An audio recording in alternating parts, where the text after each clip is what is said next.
everyone, welcome back to part 4 video of our Exchange 2013-2019 lab. Our installation finished and I took a screenshot.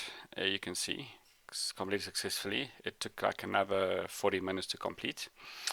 The reason I'm doing this video is to highlight the importance of running security updates. Now, you are aware that in the last 2 weeks there were those attacks on Exchange servers, and Microsoft released a patch, the security updates KB 50871.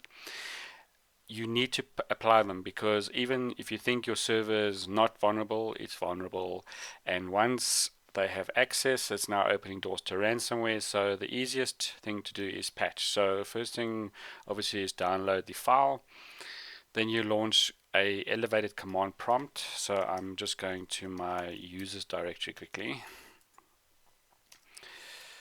and then I'm basically going to start the installation of the security update. Now this update does take a little while to run. You'll see that this wording changes as it goes and prepares everything. But this fixes the holes that have been identified. Now, obviously, people don't like to patch Exchange. They don't like to upgrade because they say things are working, so why patch something that's not broken? You need to update. And the thing is, if you're on the latest update and there's an issue after you apply this update, you can log a call with Microsoft, and if the problem is on their side, then obviously that case should be refunded. That's obviously in line with their terms and conditions. So because it's obviously a powerful machine, this actually goes quite quickly. You can see that it's obviously prepared this binaries, etc., and it will now go through the whole process of updating the DLL files.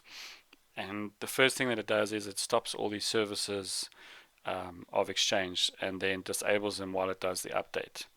I have seen Windows updates run this, and I have seen it break it as well. So I normally use the MSI file or MSP file to actually run the updates. I don't use Windows updates. Now this process, like I say, can take quite a bit of time, so I'm going to obviously stop the video again. But just to reiterate, you need to patch your systems. If you are installing new Exchange systems, you need to apply this security update because it should include all the other updates from the other patches. Because if you'll notice, if you go and download the last security update and then you apply this one, you'll only notice this one in the control panel under installed updates. So it's like a newer version with everything else in it. If your system has been compromised and then you run the patch, unfortunately you're going to have to recover your Exchange installation and then patch it again. So just be aware of that. But other than that, this is what you need to do. And thank you very much for watching. See you in the next part.